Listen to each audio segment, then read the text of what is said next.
जी नाज़रीन, अस्सलाम वालेकुम। मैं एजाज कोहली और मेरे साथ आज मरकजी जामिया मस्जिद मेंढर के इमाम व खतीब मौलाना सुल्तान साहब हैं और एडवोकेट नज़ीर साहब। और हम आज जानना चाहेंगे जो ये एक पब्लिक में एक ऐसा इशू आ चुका है और पब्लिक काफ़ी खौफ व हरास में है, जो हुकूमत ने एक आर्डर जारी किया कि जितनी भी स्टेट लैंड है उससे लोगों को हटाया जाएगा।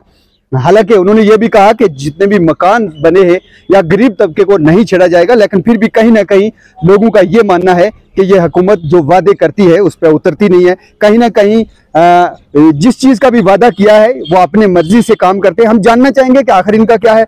नज़ीर साहब से ही शुरू करेंगे। नज़ीर साहब, इस हवाले से आप क्या कहना चाहेंगे? अगर हुकूमत ने कह दिया कि मकान जो है वो नहीं गिराए जाएंगे फिर भी और गरीब लोगों को नहीं छेड़ा जाएगा, तो फिर इसमें लोगों को डरने की जरूरत क्या है? देखिए जी कोहली साहब, मैं आपका शुक्रिया भी अदा करता हूं कि इस वक्त जो है मैं आपसे कहना चाहता हूं कि इस वक्त रियासत जम्मू कश्मीर में बड़ा उथल पुथल है। मैं ये कहूँगा कि सारे मुल्क के अंदर जो उथल पुथल है, इसलिए कि एक तो ये है कि हमारा ये बेरोजगारी जो इतनी बढ़ गई है, महंगाई इतनी बढ़ गई है और बाकी मसाइल इतने बढ़ गए हैं कि जिसका शुमार ही नहीं है। लेकिन मैं आपसे ये गुजारिश, ये जो इशू चल रहा है इस वक्त, जो इशू चल रहा है हुकूमत की तरफ से, ये हुकूमत जो है वो हमेशा लोगों के मसाइल हल करने के लिए होती है और आवाम दोस्त होती है। लेकिन बड़े अरसा के बाद मैं देख रहा हूँ कि ये हुकूमत जो है, ये जो हमारे प्राइम मिनिस्टर साहब जो हैं, ये कहते हैं जी सबका विकास सबका साथ, और मन की बात भी करते हैं वो।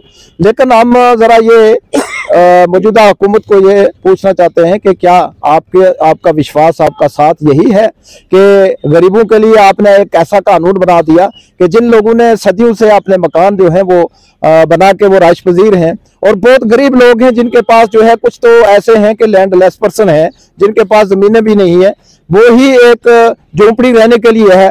तो ये लोग जो है हमारे गरीब लोग हैं, माल मवेशी का गुजारा करते हैं। और ये जंगलात का जो फॉरेस्ट एक्ट जो है ये अमलाने के लिए कहा था, और ये सारे जो है ये वादे जो है झूठे निकले हैं। सरकार ने ये भी कहा ना कि गरीबों को नहीं छेड़ा जाएगा, फिर नहीं, इसमें यह है कि गरीबों को क्या पता है कि नहीं छेड़ा जाएगा। ये सबको, यहाँ अमीर है कौन? यहाँ कोई इस इलाका के अंदर, रियासत जम्मू कश्मीर के अंदर कोई अमीर आदमी नहीं है। ये सारे लोग जो है दरमियाना तबका के लोग हैं, और कुछ लोग ऐसे हैं जो बहुत गरीब हैं, बिलो पॉवर्टी लाइन है। तो मैं हुकूमत से ये कहना चाहता हूँ इस मौके पे, लोगों की वसातत से कि लोग परेशान हैं और लोग ये फिक्रमंद हैं इससे कि लोग जो है वो उनको उखेड़ा जाएगा, उनके मकानों से बेदखल किया जाएगा, उनको ज़मीनों से बेदखल किया जाएगा, जबकि उन्होंने अरसा से यहाँ अपने मकान बना के वो राइश पजीर हैं। हमारे साथ मरकजी जामिया मस्जिद मेंढर के इमाम हैं। कोई भी सोशल इशू हो और जब आवाम को परेशानी आए ये सामने ना आए, ऐसा हो नहीं सकता, क्योंकि आवाम इन पे काफ़ी भरोसा करती है। इस हवाले से भी लोगों के काफ़ी सारे इनसे उम्मीदें वाबस्ता हैं कि ये हमारे साथ खड़े हैं। ये इस बारे में क्या कहते हैं हम जानना चाहेंगे। सबसे पहले हम आपका हमारे प्रोग्राम में खैर मकदम। बिस्मिल्लाहिर्रहमानिर्रहीम।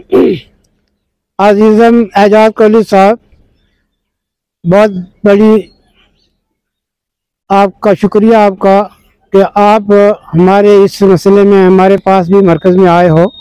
चंद बातें मैं भी करना ज़रूरी समझता हूँ, क्योंकि मरकज़ी जामे मस्जिद मेंढर में अवाम का बहुत बड़ा हुजूम होता है। अवाम की तरफ से आज एक बड़े असरार के साथ एक मांग हुई है, जो मैंने मस्जिद में भी हुकूमत के सामने पेश की है। और उसका मौजू ये है कि इस वक्त हुकूमत के सामने 3 जो इशू हमारे सामने सोशल मीडिया के ज़रिए या आवाम की ज़ुबान ज़ात जो आए हैं, वो ये है कि हुकूमत ने प्लान बनाया कि जो खालसा सरकार हैं गवर्नमेंट लैंड के, उनको निकालना है, जिसका कब्ज़ा है तो वो हटाना है। साथ ही जो घास चराई वगैरह ये रकबे भी हटाने हैं, और साथ ही जो रोशनी एक्ट है इसको भी ख़त्म करके रोशनी एक्ट के तहत जिन जिन लोगों के कब्जे हैं ये हटाने हैं। मैं इस ज़मीन में गुजारिश करूँगा, इसलिए कि ये हमारी जम्मू कश्मीर की अक्सरियत गरीब लोगों की है, और कानून बनाया जाए तो सबके लिए मसावी कानून होना चाहिए।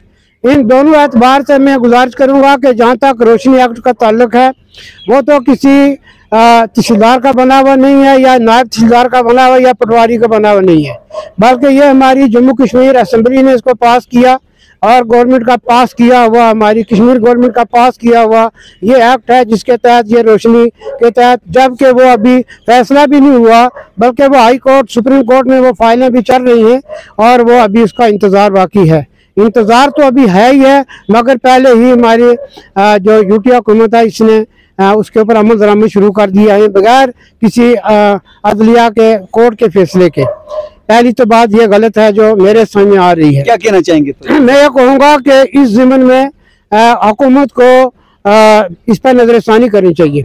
दूसरी, जहाँ तक घास चराई या खालसा सरकार का मामला है, उसमें मैं गुजारिश करूँगा कि जो लोग खालसा सरकार में काबिज हैं उनमें अक्सरियत उन लोगों की है कि जो बहुत सारे खानाबदोश हैं।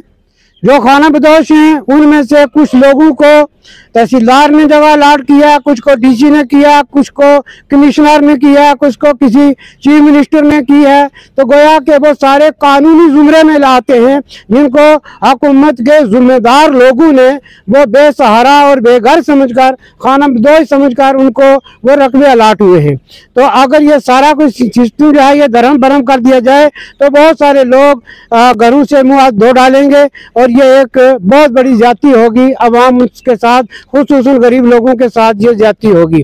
जबकि मैं एक चीज की तरफ और भी इशारा दूंगा कि ये जो गवर्नमेंट लैंड है इसके अंदर मेरी दानिश के मुताबिक बहुत सारी जगहों में मस्जिदें बनी हैं, बहुत सारी जगहों में मंदिर बने हैं और थोड़े थोड़े नहीं कई कई कनाल के अंदर वो रकबे हैं। तो इस ज़मीन में ये एक मजहबी इशू भी बनेगा। जब इसको गवर्नमेंट लैंड से इन इमारतों को, इन तामीरात को हटाने का मसला बना तो फिर गवर्नमेंट इस सतह पे आएगी, उसको मजबूरन वो मस्जिदें हटानी पड़ेंगी, वो मंदिर हटाने पड़ेंगे, वो गुरुद्वारे हटाने पड़ेंगे और बहुत सारे ऐसी जगह हैं कि जहां गवर्नमेंट का पैसा खर्च हुआ है। जिस तरीके से एक प्लान बना था कि कोई आदमी कच्चे घर में ना रहे, बल्कि हुकूमत मरकजी का एक प्लान बना था हर आदमी को पक्का घर होना चाहिए। अब वो जो गवर्नमेंट लैंड पर गवर्नमेंट के पैसे से, सरकारी खजाने से जो मकान बने हैं वो तो सरकार का नुकसान हो रहा है और उसके सबसे ज्यादा गरीब का नुकसान है। मौलाना साहब, एक बात में इंतजामिया और सरकार ने ये यकीन दिलाया है कि मकान किसी को भी छेड़ा नहीं जाएगा, तो ऐसे में हमें डर किस बात का है? बात यह है कि चलो जब यह जमीन के ऊपर इस पर अमल दरामद होगा तो वो अल्लाह हमारी भी जिंदगी रखे तो फिर हम भी हुकूमत के उस नीयतों को देख लेंगे कि नीयत उनकी दुरुस्त है या गलत है। नजीर साहब, नीयत की बात आई, नहीं, बात यह है कि हम तो तैयार हैं कि हुकूमत अगर गरीब लोगों पे हाथ उठाएगी तो हम तो तैयार हैं ये हर तरीका से इसका दिफा करने के लिए, कानूनी तौर पर भी और इस तरीका से दूसरे तरीके से भी हम जो है लोग सड़कों पे निकलेंगे और ये विरोध करेंगे इसका। और फिर अगर कल कोई मसला हो गया तो हुकूमत इसकी जिम्मेदार होगी और जब तक ये मामला जो है आगे कैफरे किरदार तक नहीं पहुंचता, किसी नताज पे नहीं पहुंचते, तब तक हमें क्या यकीन है। लिहाजा हम डिमांड करते हैं कि ये फैसला जो है अपना ये वापस ले लें, चाहे वो गरीब हो या मिडिल तबके के लोग हो, हमें ये फैसला मंजूर नहीं है। और ये इन्होंने जो देखा है कि ऑनरेबल हाई कोर्ट के अंदर जो है वो मुकदमा और ऑनरेबल सुप्रीम कोर्ट के अंदर मुकदमे जो हैं वो अभी जारी हैं, उनका फैसला नहीं हुआ है। तो ये मैं नहीं समझता कि बाईपास करके ये कोर्ट की, तो मैं समझता हूं कि ये तौहीन अदालत हो रही है, ये गवर्नमेंट खुद कर रही है और गवर्नमेंट ने भी खुद रिव्यू करने के लिए वहां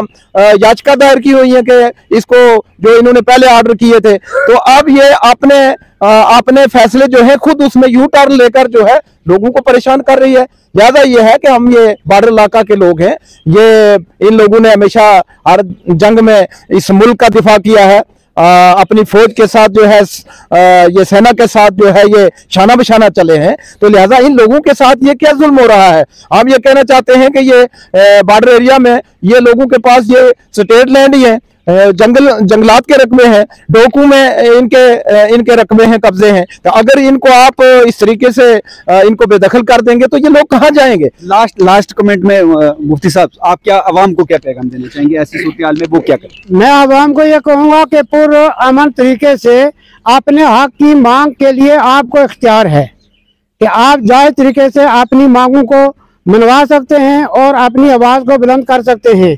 अपने अपने जितने भी सियासी समाजी लोग हैं, अपने नुमाइंदे हैं, उनको आप सामने लाएंगे। और मैं सियासी समाजी नुमाइंदों से गुजारिश करूंगा कि इस वक्त आपके बिखरने का वक्त नहीं, इस वक्त आपके साथ जोड़ के बैठने का वक्त है। हर एक का मफाद है इसमें। मैं गवर्नमेंट के जिम्मेदार हजरात से ये गुजारिश करूंगा, आपने इस कानून पर ये जो बना रहे हो इसके ऊपर नजरसानी करो, जिसमें आपका भी फायदा हो और लोगों का भी फायदा। बहुत सूरत में क्या करें, क्योंकि माहिर कानून भी हैं, ये लोगों को आश्वासन देंगे कि लोग किस हिसाब से रहें, हुकूमत से क्या उम्मीद। देखिए जी, मैं यही गुजारिश करूंगा कि पहली बात तो यह है कि हमें इस इलाका के अंदर, इस मुल्क के अंदर हिंदू मुसलमान सिख इत्तेहाद जो है उसको कायम रखना है। चाहे कोई कितना भी हथकंडे इख्तियार करे, लेकिन हिंदू मुसलमान सिख इत्तेहाद जो है ये कभी टूटने वाला नहीं है। दूसरी बात यह है कि मैं पैगाम देता हूं इस मौके पर, पहली तो यह है कि हुकूमत से मैं गुजारिश करता हूं कि वो अपने इस फैसले को वापस ले और इस पर नजरसानी करे। अगर ऐसा नहीं है तो मैं सारी आवाम को, सारे पॉलिटिकल लीडर जो सियासी समाजी मजहबी जितने भी हैं, हम एक प्लेटफॉर्म पे होके इसका मुकाबला करेंगे। जी नाज़रीन, आपने देखा कि मरकजी जामिया मस्जिद मेंढर के इमाम व खतीब मौलाना सुल्तान साहब ने इंतजामिया और आवाम से ये अपील की है कि आप जो माहौल है इसको शांति तरीके से बनाए रखें। वहीं इंतजामिया को ये कहा कि ऐसे कानून पर नजरसानी की जाए और इस कानून को जल्द से जल्द वापस लिया जाए ताकि किसी भी सूरत से यहाँ के हालात खराब ना हो। वहीं एडवोकेट नज़ीर साहब ने भी ये तमाम पॉलिटिकल पार्टीज और तमाम सोशल और समाजी वर्कर्स को ये कह दिया है कि आप लोग यकजा होकर एक स्टेज पर खड़े हों ताकि सरकारी कानून ऐसे जो नाफिज किए जा रहे हैं उनके खिलाफ यकजा होकर आवाज उठाई जाए। जी नाज़रीन, मैं किसी और रिपोर्ट के साथ आपके सामने रूबरू हूंगा। तब तक के लिए अपने मेजबान एजाज कोहली को इजाजत दीजिए। अल्लाह हाफिज।